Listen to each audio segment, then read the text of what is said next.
Good morning, good afternoon, or good evening, depending on where you are in the world. And thank you for joining this Techstrong Learning experience.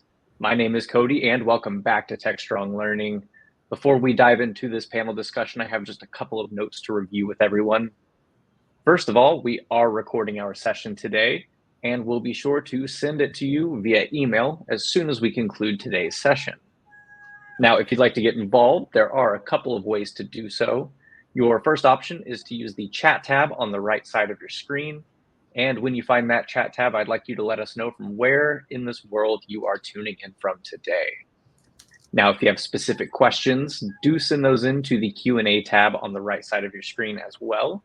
We will be keeping an eye on both the chat and the Q&A, but sending it to the Q&A will just help us get to it a little bit faster.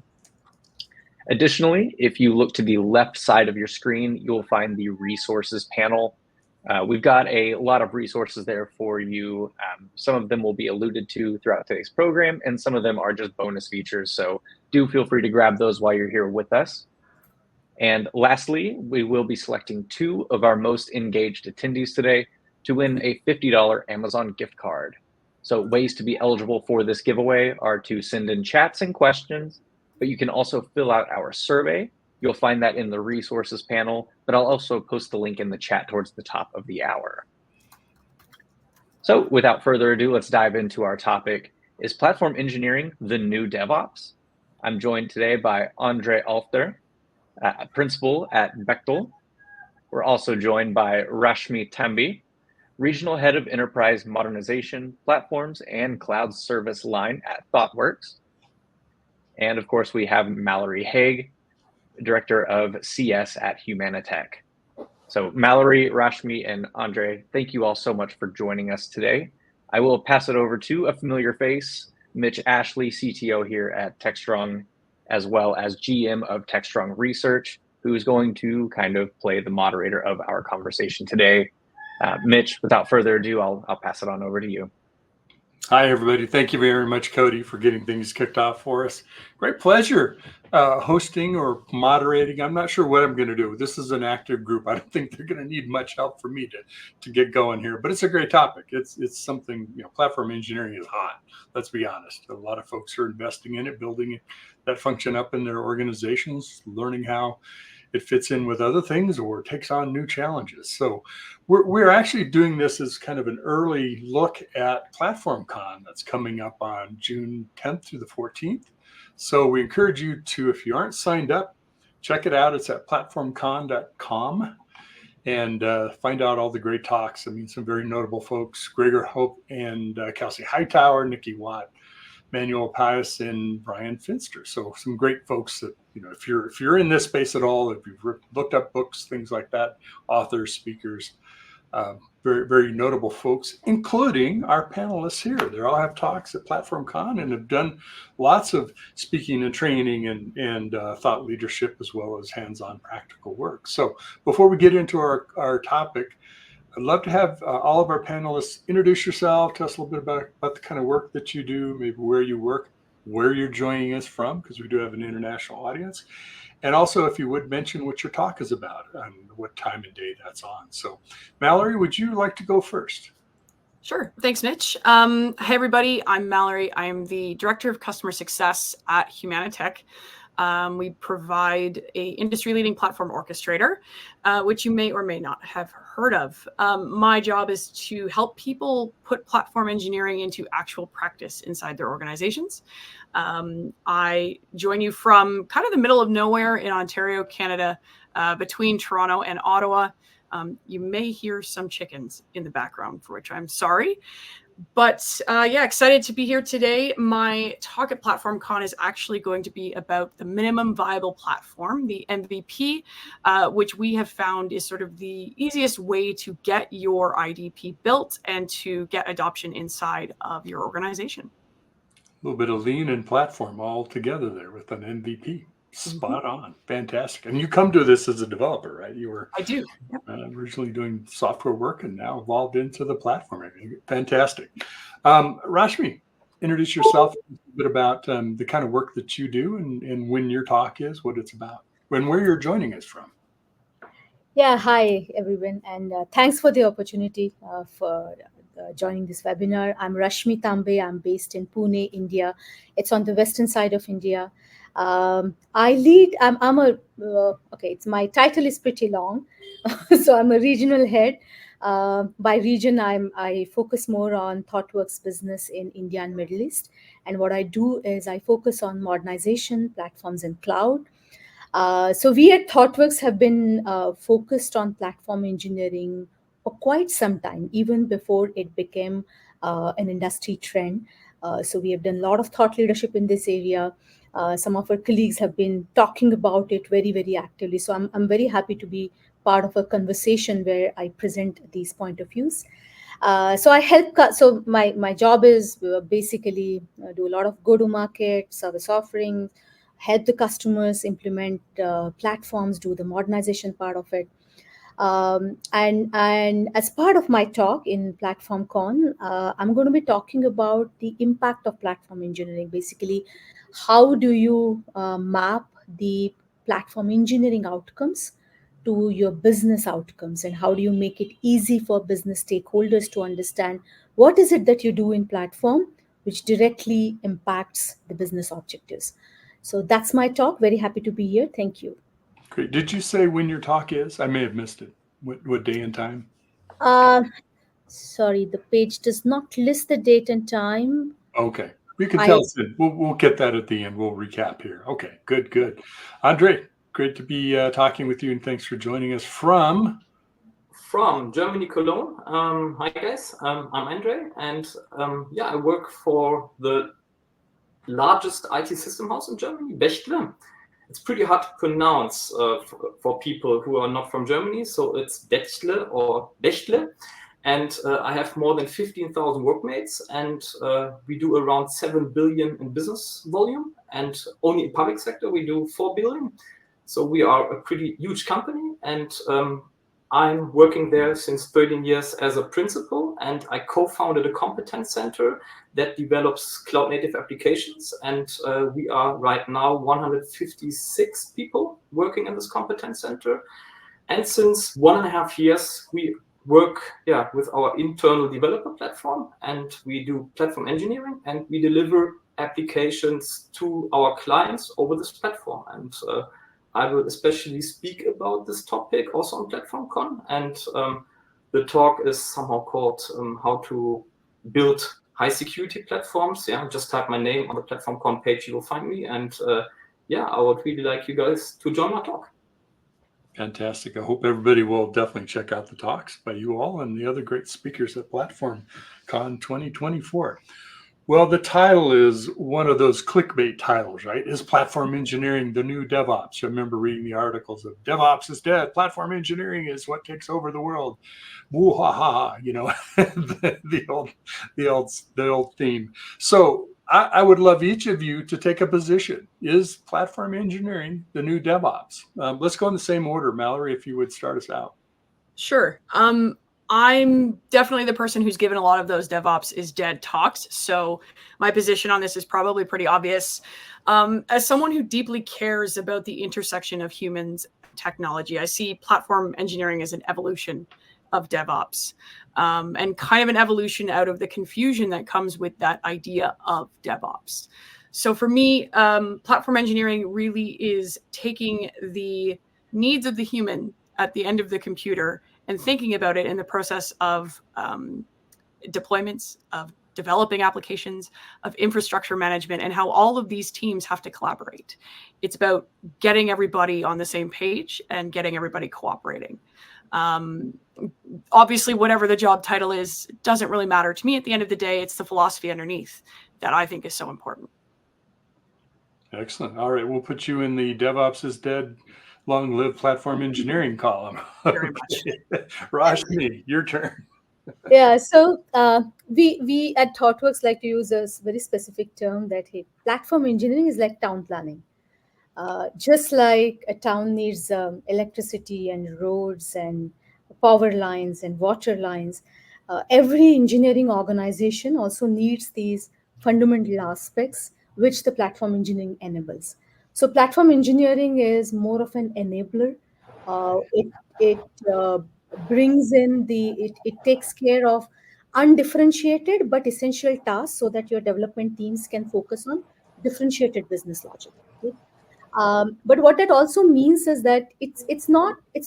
Uh, uh, I don't think that platform engineering and DevOps are in two different camps, because platform engineering, in my opinion, is an evolution of from where DevOps started, because the fundamental principles are still the same of collaboration, as Melanie talked about, of automating your entire pipelines, the software development pipeline, and the whole automation aspect, it still carries in platform engineering. But what platform engineering does on top of it is it brings the developer in the center, and it basically removes the cognitive load from the developer by taking care of this foundational aspect.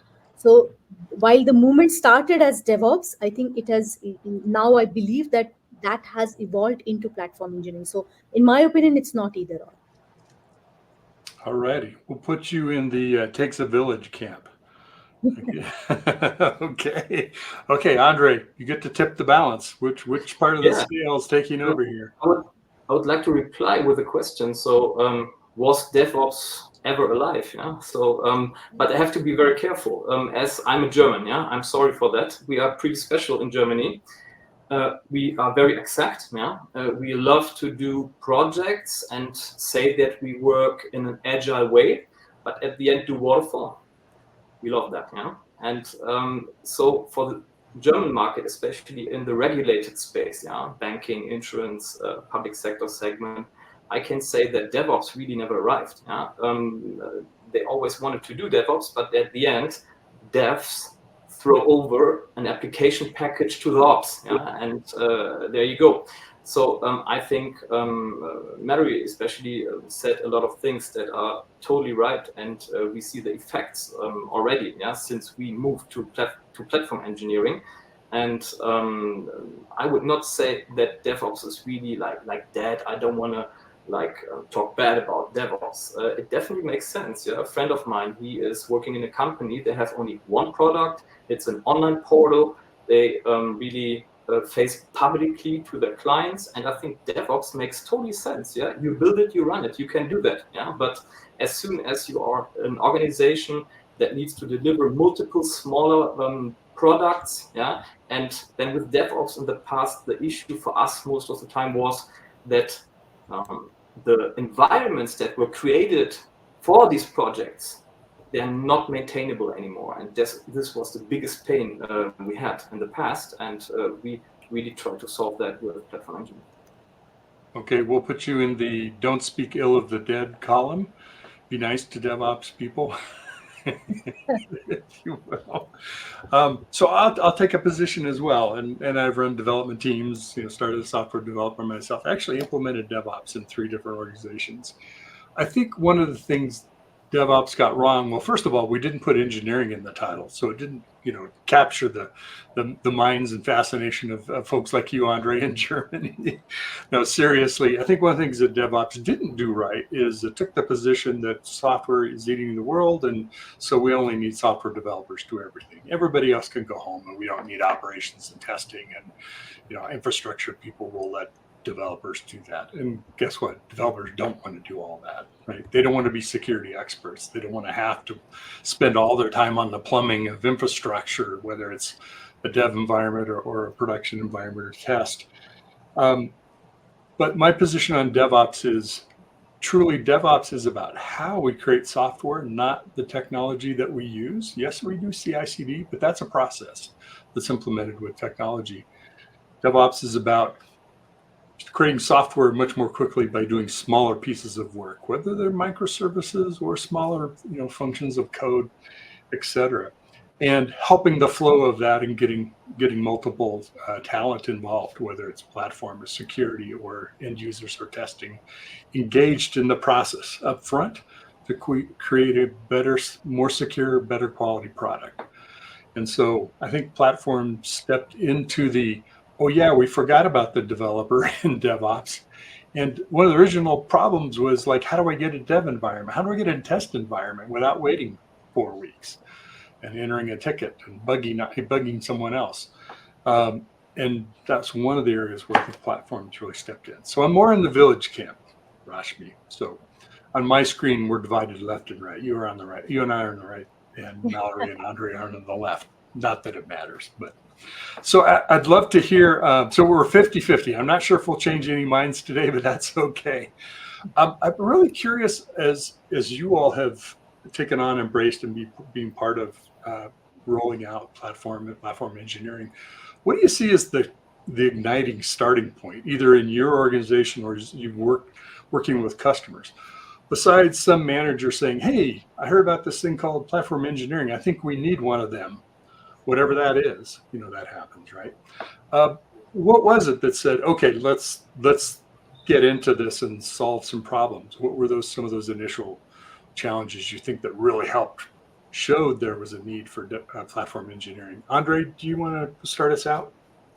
Our start into platform engineering, like I mentioned before, was really the need to again standardize things. Yeah, so it really cost us a lot to really provide all these environments specifically for our customers. Yeah, we are in addition also a service provider that makes it even harder. Yeah, and then I said, okay, come on, nobody really pays for these resources that are provisioned, that needs to be maintained, and I wanted to have really a proper platform that's standardized. Yeah, and also our approach was to give each dev team, so we have a big Java practice and a .NET practice. Now think once, what happens? Yeah, the Java guys and the Microsoft guys, pretty difficult to put them on one platform. Yeah, and then also we wanted to provide to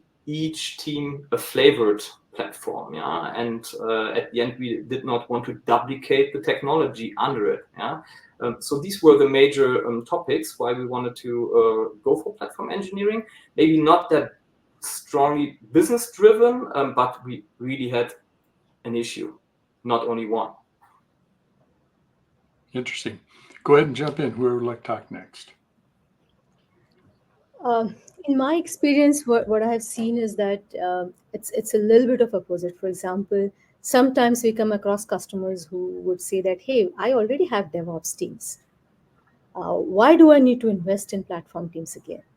And when we go a little bit deeper and peel the layers of the onions, we realize that they probably have multiple DevOps teams, sometimes within the same department, sometimes across the departments, each of them having using different set of tools and technologies, different ways of working, different processes. And again, as Andre said, there's no standardization. Everyone is trying to figure out the same set of problems, and the whole problem of cognitive load coming in. And another thing that we realize is that there are no measures or the KPIs that are set for the success of these teams.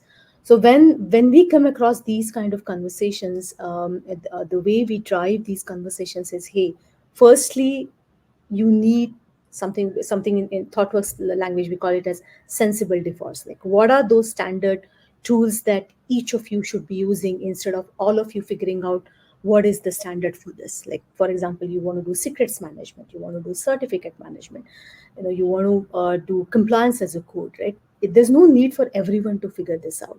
Okay, and that's exactly why you need an evolution from DevOps to platform, where you figure out all these things together. The other aspect, which is very, very important, is the whole developer toil ratio, or the cognitive load ratio. Again, there's no measurement for this. Like, how do you know how much time your developers are spending just to figure out APIs and services, right? So again, there are certain ways wherein, for example, a simple measure, like what's the developer onboarding time? Is it in days? Is it in weeks? Or are you talking months for first line of code to production? So when you do these kind of discussions, like these simple leading questions, make customers realize that, hey, we have a DevOps team doesn't mean that it's really productive. We're not really measuring the outcome of these DevOps teams. There's no standardization, and there's a lot of cognitive load on the developers. And that's how some of these conversations evolve towards platform, a need of platform. Yeah, and I'll kind of jump right on top of what exactly you've both said. Rashmi and Andre are both very much aligned, and I'm in a unique position because I see so many different setups every single day at Humanitech, and people come to us with all sorts of different things. But I would say at the end of the day, it's very much what's getting people started in platform engineering is identifying that they have a problem. And they're identifying problems with standardization, like my colleagues here have both mentioned, but there's also problems related to developer retention and satisfaction.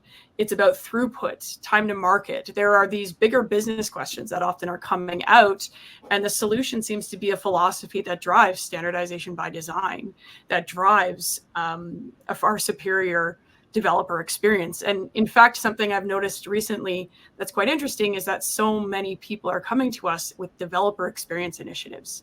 And something I'm a big advocate for is that initiative isn't just about the application developers.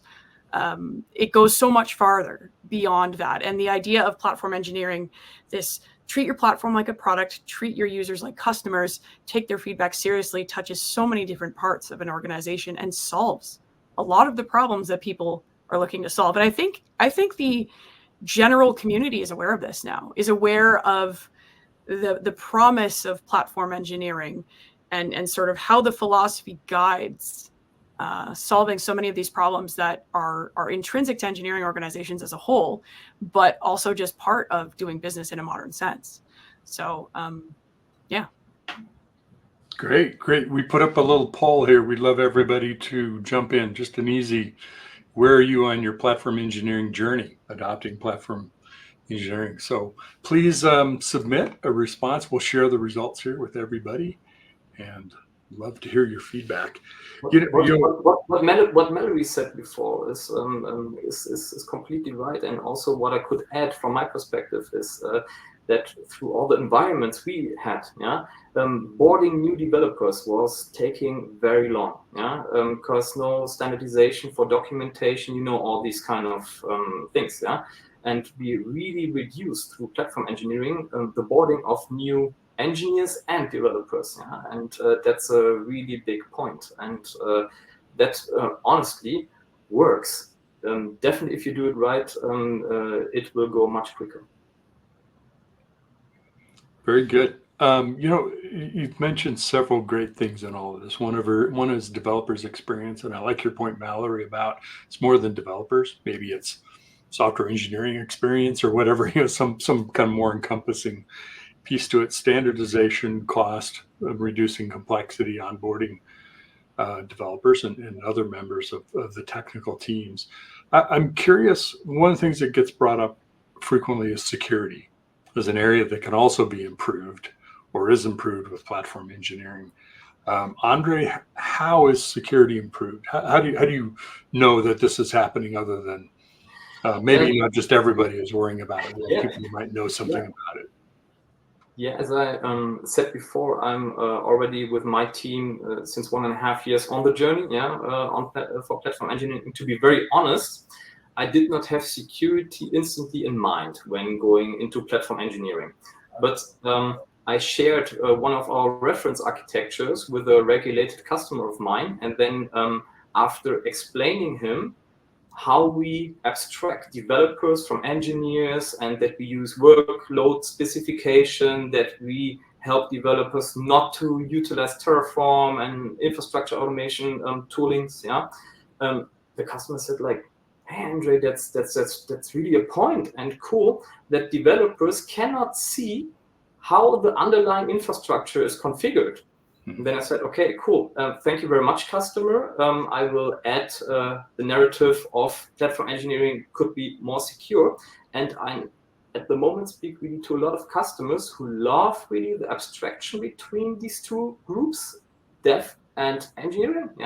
And with this, they can keep out critical configuration values of the repos of the developers. So this information is really then stored somewhere else, and only this aspect is really from our perspective, a big thing for security, because especially if other customers work with external service providers in the development segment. So what I see, especially in the DACH region, is that most of the customers that have to go for tenders and so on, they have external development teams. They don't have an internal team, and they need to board external service providers on their platform. And do you now want to take offshore resources on your platform and giving them access to critical configuration values of your infrastructure? You don't want that, but it happened all the time, and especially if you work in highly regulated environments and with customers who operate critical infrastructure, that's a point. Pretty much in detail maybe, but at the end relevant, I say. Yeah, and I'll just touch on the abstraction topic quickly. The way I talk about it a lot with our customers and the way I think about it, because I think this is very important. A lot of people get scared when you say abstraction. A lot of people think, oh my God, you're taking my control away. Why would you do that? What are you doing? But the way I will always tell people to think about it, and this is our philosophy as well at Humanitech, it is very much abstract responsibly. Abstract with purpose, not for the sake of. And exactly what Andre's saying, that case of security. There is absolutely cases where abstraction is critical for security. There's cases where it's critical for workflow. It's critical for cognitive load and day-to-day workload management. Don't just abstract for the sake of abstracting. That is just an absolute important thing to talk about. And yeah, like I say, abstract responsibly. For my talk, I will try to use the word friendly abstraction. And I will also say it's not abstraction, is not isolation. And I think abstraction is much better compared to the isolation we had in the past between dev and ops teams. I would like to add, to what both of you said. I think the concept of abstraction is very well done when you do some of these self-service things. Like you abstract what you want to expose to the developers as a set of APIs or a set of services which are discoverable on the platform, which the developers can use in a self-service way. I think that's also one of the fundamental thing or a philosophy change that the platforms bring in, which was not there in the erstwhile DevOps world, where I know what I would like to use. I just need a set of services. Basically the discoverability aspect of the services is very, very important. Give me the set of services. I know what I want to do, and then I'll go ahead and provision with it. So again, there is that responsibility aspect comes in, that as a platform engineer, you need to know what is it that you're exposing as a set of services responsibly, so that then the control is back to the developer to use it in a self-service way. So I think that's how I will marry that abstract responsibly phrase. And Mallory, I really loved that phrase, abstract responsibly. So. Just FYI, the results on our poll felt nice and cleanly. 2/3 of the folks here with us today are in the just starting category. I put that kind of in the 1 year period. The 1 to 2 years, the other third. So nobody said 3 or more years. So it's relatively new, probably not news to all three of you, but relatively new to many organizations. Oftentimes you hear people say, well, we've been doing that for a long time. Maybe not quite in this way. It's now more of a discipline and recognized beyond just engineering or system administration or cloud engineering or whatever, kind of looking at it more holistically. I'm curious, is platform engineering essentially replacing or subsuming what DevOps has been? Are they now the same team in most organizations? Do you see them still kind of different teams, a different focus? What do you see happening in most organizations? Are they morphing, or are they collaboratively working together? If I could say that, which I can. We see it honestly both ways. We see some that are merging under one team, and I think it very much depends on the overall company structure. And then we see others that have kind of an infrastructure team and then an operations team, and then even some that have a separate cloud team altogether. It sort of depends, but at the end of the day, the philosophy we try to bring to them, but also that, they are also trying to bring themselves by talking to us, is very much that alignment between them, even if they aren't coming into one team. But I've certainly seen lots of folks with the title of SRE or DevOps engineer transitioning into platform engineer.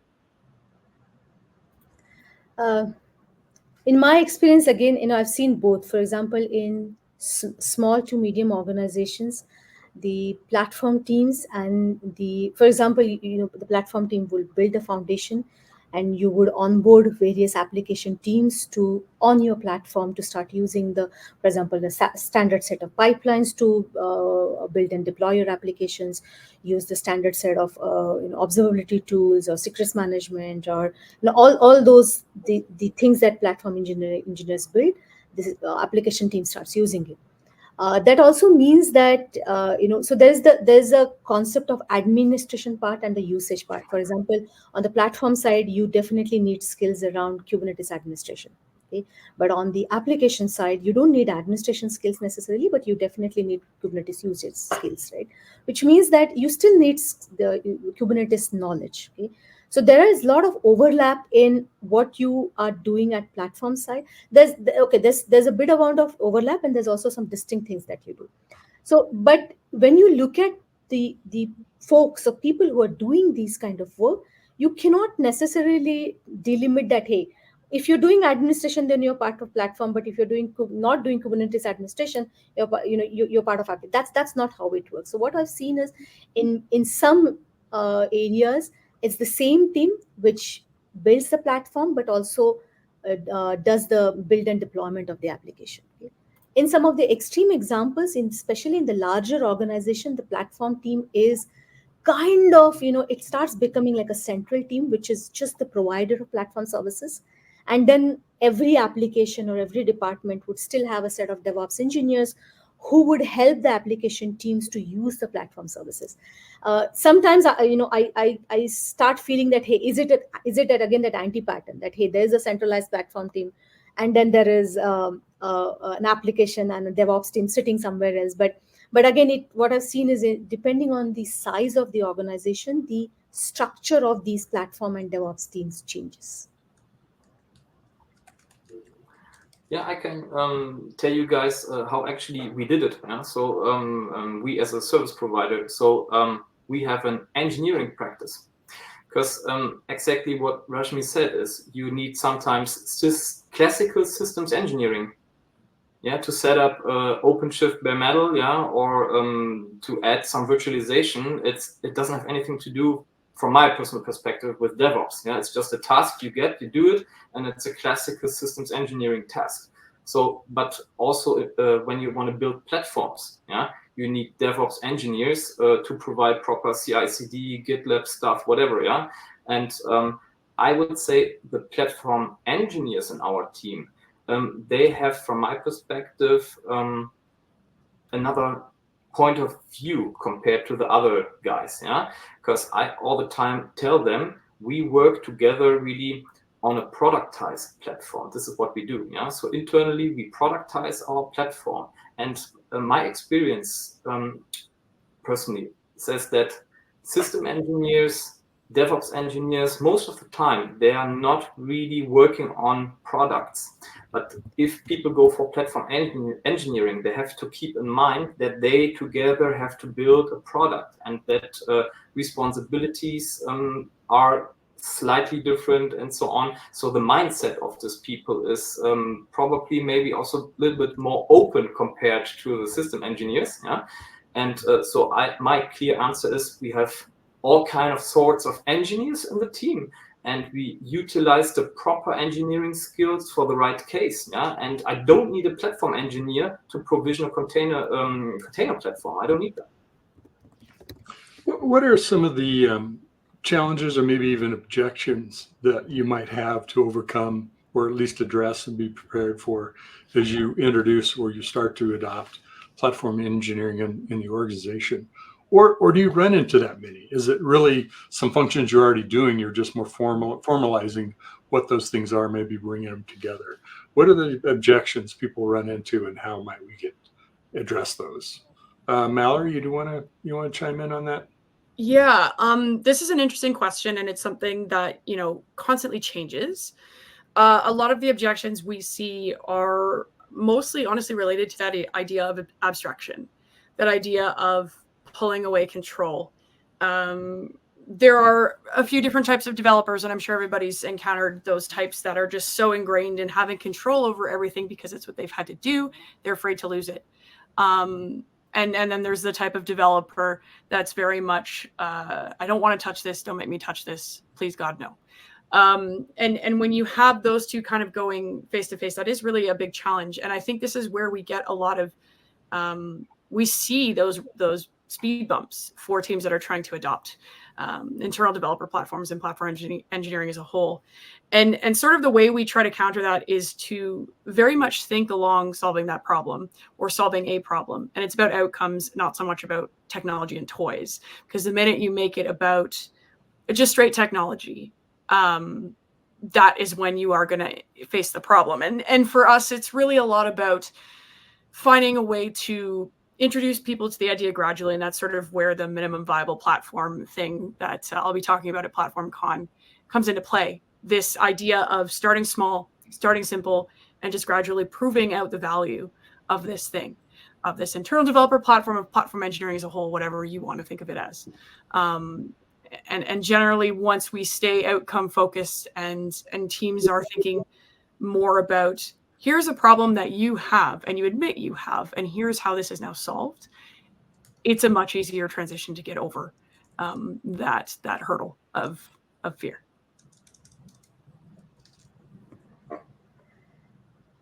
Shall I go ahead? I'll just Please add to do. what. Yeah. So I think one of the biggest challenge that we see with our customers is it's the whole mindset shift. For example, when every business is becoming a digital business or a software business, I think what people forget is when you're doing a digital business, it automatically makes the developer your first class citizen.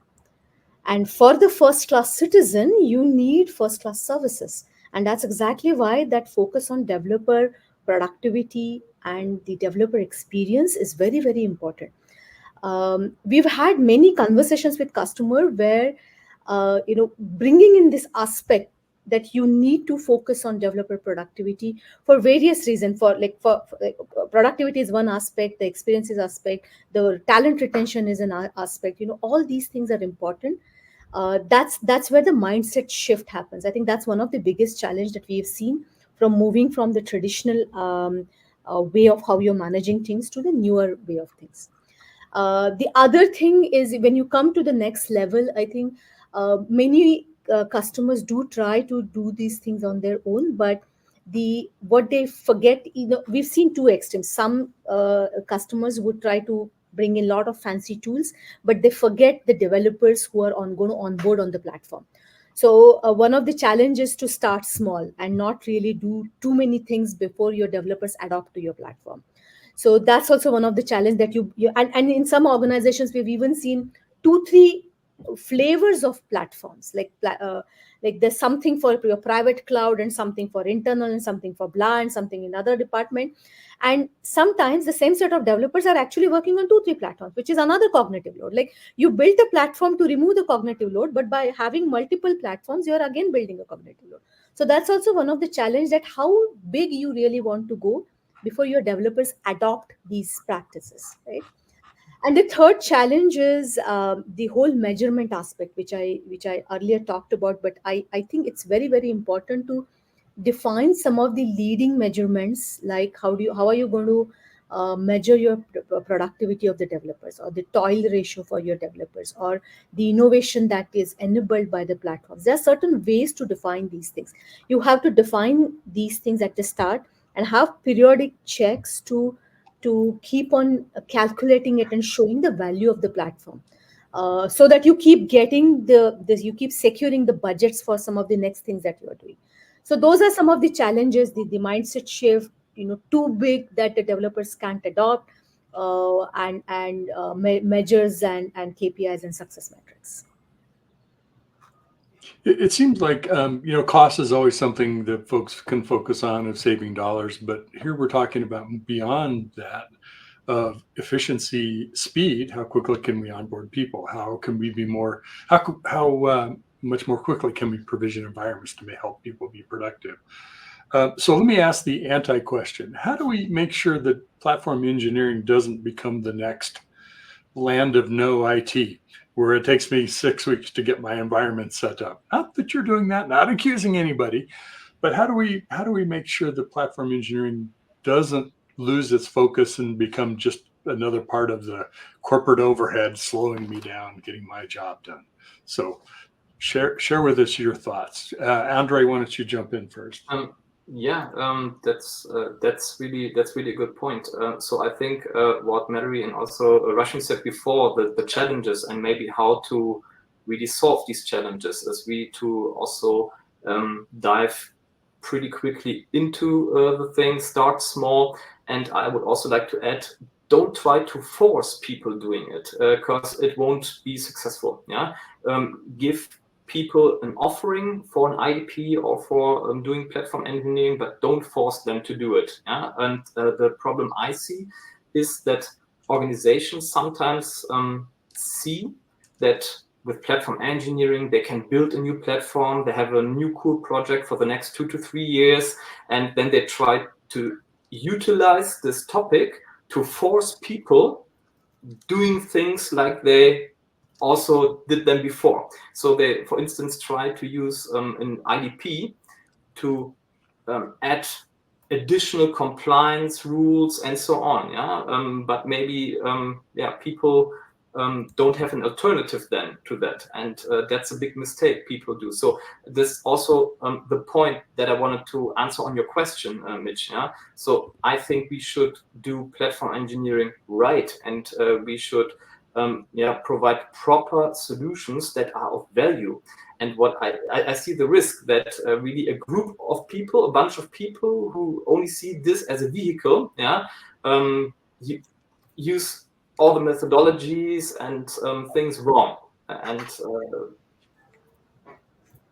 it would be very sad because I think such a topic could also die instantly. Yeah, because people would say, okay, we tried to build a platform, it did not work. Okay, we cut it off. We turn the platform off. So try to turn DevOps off. It will probably not work, but a platform is a scope you have. Yeah, you want to deliver a platform for your organization, and anytime you could say, okay, I don't put any money anymore into it. Done. And then the topic is dead. And that scares me a little bit because I think platform engineering really is of value. Yeah, and I'll add on to that. And I think one of the ways you can prevent it from just becoming essentially a shelfware word is staying true to that philosophy. It's about enablement. It's about workflow, the intersection of people and workflows. And platform engineering philosophy makes a lot of sense. It's just so important and so critical to stay true to it. Your platform is a product. Your developers and your platform engineers are your users, and that feedback needs to be taken seriously. And when people also realize the impact it has cross-organization, not just inside of technical teams, in terms of how it impacts finance, in terms of how it impacts bottom line of the business, it's much easier to stay true to that philosophy. And stop thinking, it's just something you could buy or implement because you have someone with that job title. As long as it stays a philosophy and as long as it maintains its guiding principles, I think it will be safe. But it's up to us as stewards of it to allow platform engineering to grow and blossom. Don't let it become a checklist item, right? Correct. Rashmi, anything you want to add?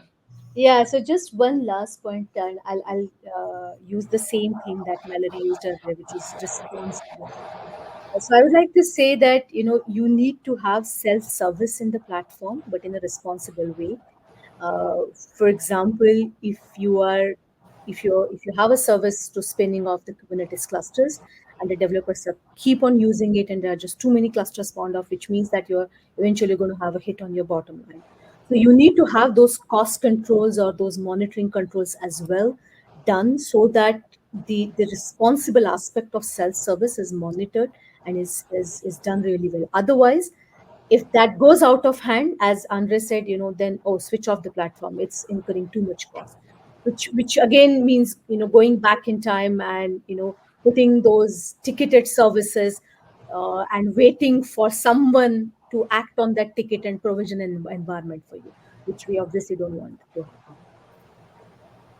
Great. Don't let Look what's right platform now. become the thing, right? That in and of itself, it's serving a purpose for other things. Sorry, I stepped on you, Andre. Go ahead. No problem. But look, at least for the German market, I can say microservices. Yeah, we developed microservices since 2014. Yeah, so we were not the first, but I would say we have some experience around that, and people try to get rid of it because they implemented microservices wrong.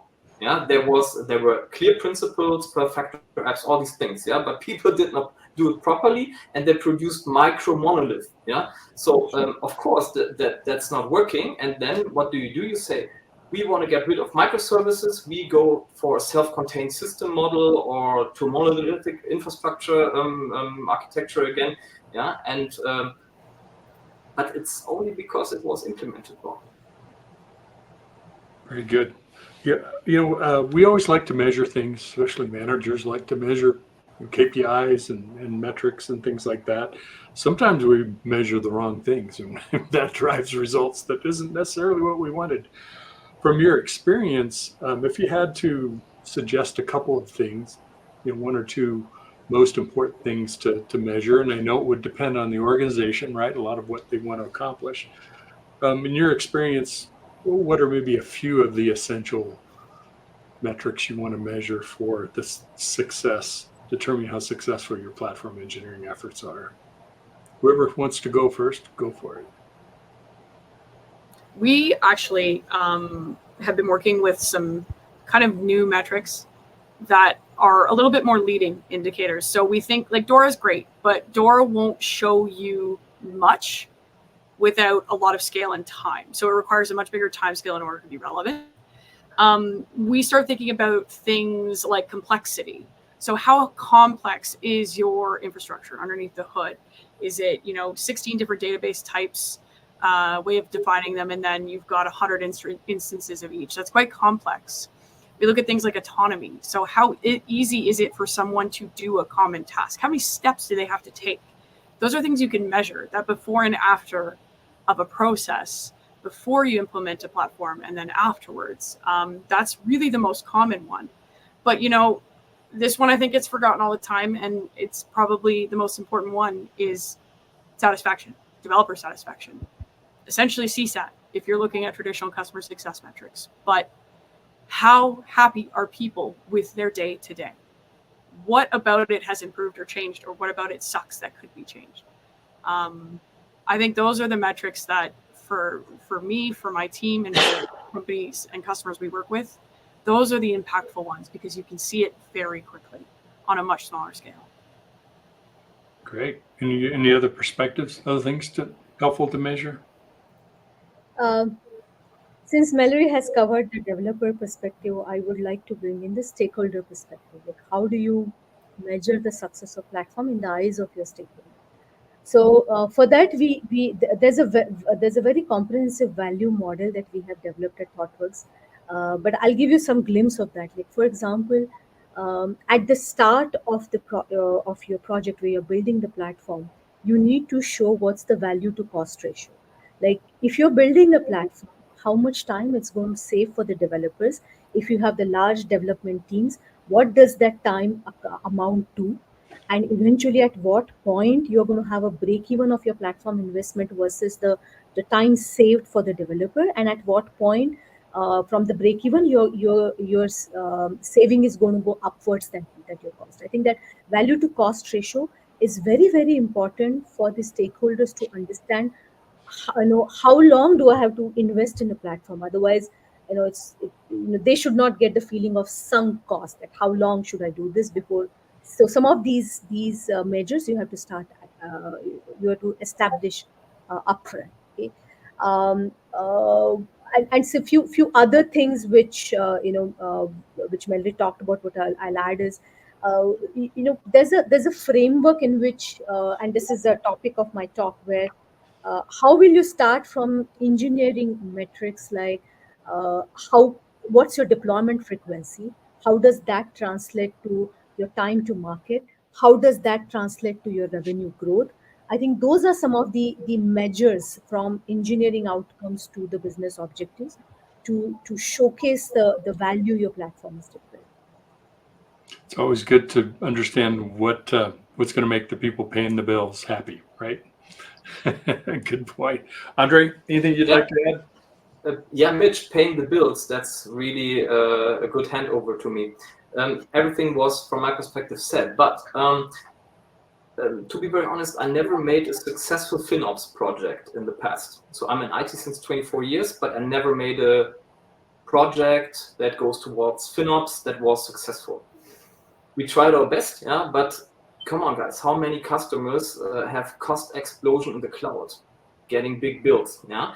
And I say one fact for us right now is that with the platform, how we implemented it, we get predictability, yeah? So we know exactly what kind of resources can be deployed, where can we deploy them, and we operate a pretty huge platform. So we operate 4 big data centers, we have OpenShift on premises, we have Tanzu on premises, yeah, to have all the flavors, vanilla Kubernetes. We utilize AKS on Azure, EKS on AWS, yeah.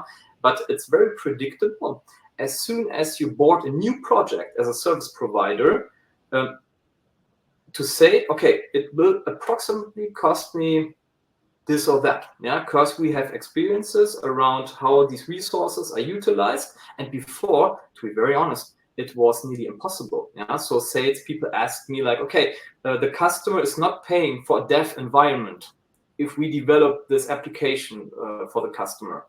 How much should I calculate for developing the software? I said, I'm sorry, I cannot say that because I don't know the application in detail yet because we have an agile project. So how can I calculate the cost for infrastructure or cloud consumption? Yeah, and with the IDP approach we have, it's really we can really predict it well. Big point, big success for us. Just having a group or people to go to start having that, answering the question of what do we have and what's it cost? What is this? Who's using it? That's an amazing value right there, in addition to all the other things you get.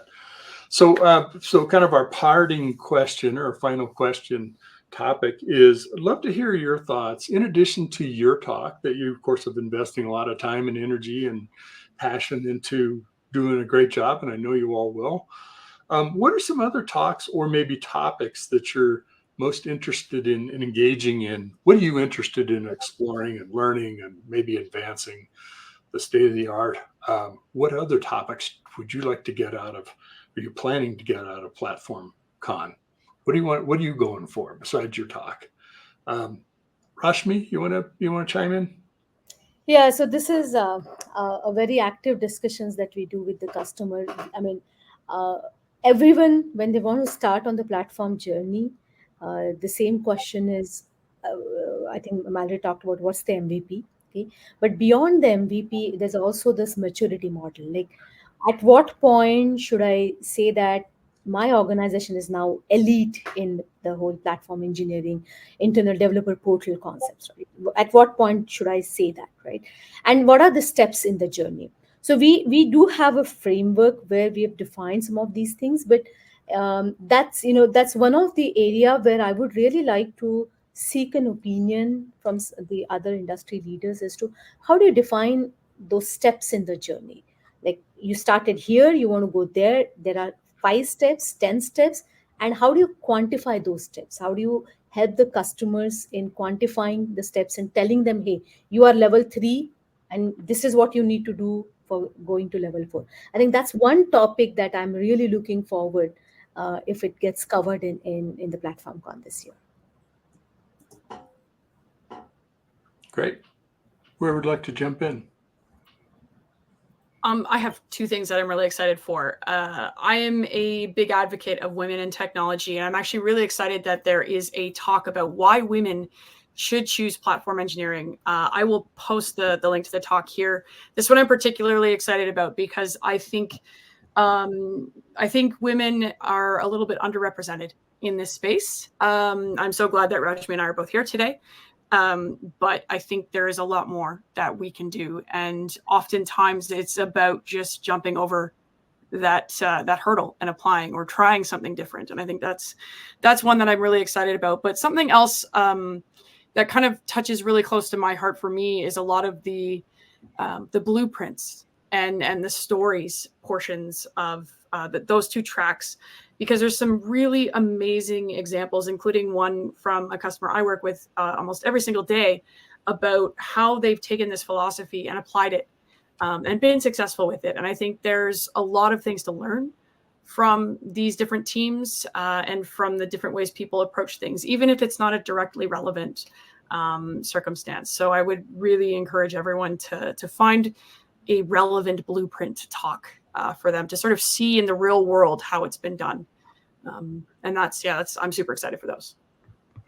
Fantastic. And I'm psyched that you mentioned the why more women should work in platform engineering and the support for women in Platform Con. As the old white guy on the panel, I can never appreciate what that means, but I can appreciate what folks tell me, which is when I see people like me talking, speaking, engaged, it gives me the belief that I could do that too. So thank you to both of you for helping others be part of the conversation too. Andre, your thoughts? What are you looking forward to at Platform Con? Mary, Women in Tech. Yeah, Bechtle has an initiative, Women in Tech. And when I was in the office today and I saw all the guys and I said, today we need more women, because I have too many guys working there. Yeah, so every woman seeing this, we always try to hire also women. It's good for the team, because they're different, they're more calm, and they can bring the guys down to earth. What do I expect from Platform Con? I posted the URL to our watch party. So consuming content, I totally agree. There will be a lot of interesting talks, and I can consume content, of course. But I would really like for the German region, people to come together. I want to exchange with other people. That's also the reason why we provide really an on-site watch party for Platform Con this year. And over the link, if you are living close by to Cologne, it's easily accessible from the Netherlands or Frankfurt. It would really be great to meet people, getting their point of view, and that's my highlight this year. And hopefully, we are fully booked. Wonderful. Well, self-serving plug, I put in a link to a show that's on techstrong.tv called Techstrong Women. And it's highlighting the tagline. It really is what it's about, is amazing women doing amazing things in tech. So it's a great show. So just blows your mind, some of the things that people have done in their career and the work that they're doing. So check that out. Well, be sure and register for Platform Con, platformcon.com. Check it out. It may sound a little cheesy, but I mean this in all sincerity. Just having the chance to talk with you, the three of you, as part of this conversation, it's a great honor. It's really fantastic. But if it's any indication of what will happen at Platform Con, I think platform engineering platforms is in great hands, has a great future, thanks to people like you who are helping advance the state of the art, but also helping others be part of the community and sharing, helping learn and adopting platform engineering. So thank you, Andre. Thank you, Rashmi. Thank you, Mallory. Love to have you back on some other Techstrong events too. We're always have some great topics like this that would be fun to have you participate in. So everybody, thank you for joining us today. We'll end in a few minutes. You have time to hopefully not go to another Zoom call, but get back to doing that work you want to do. And we really appreciate that you've spent a whole hour with us. Your time's super valuable. And for you to spend an hour with us, we're very honored that you've done that. So check out Platform Con 2024. It will be a great event. We already know that because we're seeing part of it right here. Thanks much, and we'll see you all on the next Techstrong Learning event. Take care. Thank you. Thanks for having us. Bye. Thank you, guys. Bye-bye.